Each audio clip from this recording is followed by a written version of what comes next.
देखिए, कांग्रेस पैदाइशी रूप से पिछड़ों की, दलितों की, आदिवासियों की, गरीबों की विरोधी रही है और बाबा साहब भीमराव अंबेडकर जी के बनाए हुए संविधान के सदैव खिलाफ रही है। धर्म के आधार पर, चाहे सरकारी नौकरी हो, चाहे शिक्षा हो, चाहे ठेकेदारी हो, आरक्षण देने के सख्त खिलाफ थे बाबा साहब और यह संविधान में उल्लिखित भी है।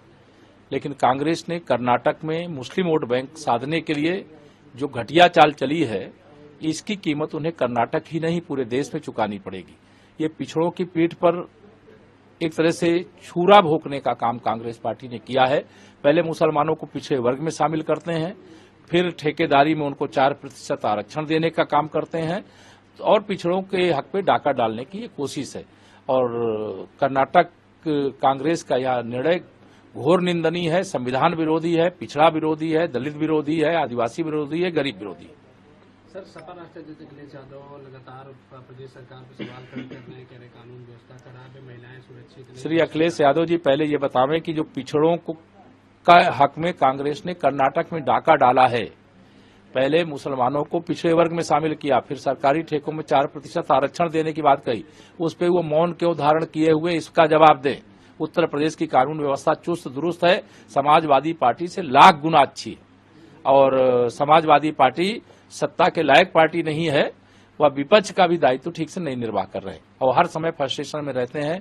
वह 27 के सत्ताधीश बनने के स्वप्न देख रहे हैं, लेकिन 47 तक उनके सत्ता में आने के कोई चांस नहीं। सर, कल आपने छावा मूवी देखी, क्या कुछ खास लगा? नहीं, छावा मूवी बहुत प्रेरणा देने वाली है और देश को आतताइयों से, आक्रमणकारियों से, घुसपैठियों से बचा के रखने का सही समय है। यही समय है, वर्तमान भी समझे, आने वाली पीढ़ी भी समझे, क्योंकि जब विदेशी आक्रमणकारी आता है तो वह कितना नुकसान पहुंचाता है, कितनी त्रासदियां देता है, कितना अत्याचार करता है।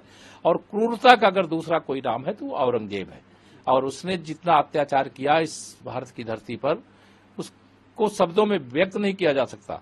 और छावा मूवी अर्थात शेर के बच्चे की मूवी, मतलब छत्रपति शिवाजी महाराज के पुत्र के रूप में उन्होंने जो संघर्ष किया, मतलब जैसे 80 घाव लगे थे तन में, फिर भी व्यथा नहीं थी मन में, इस भाव से भरे हुए जितने अत्याचारों को उन्होंने सामना किया, वह साधारण बात नहीं है।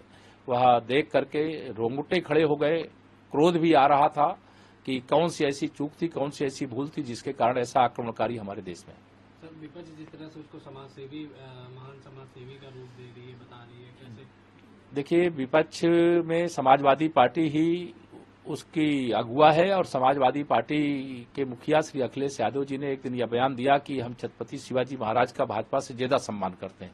मैं उनसे, मेरा सवाल है कि अगर वह छत्रपति शिवाजी महाराज का सम्मान करते हैं तो औरंगजेब जैसे क्रूर शासक को महान बताने वाला समाजवादी पार्टी का विधायक आबू आजमी इनके दल के अंदर अभी भी कैसे बना हुआ है, उसके खिलाफ कोई कार्रवाई इन्होंने क्यों नहीं किया है?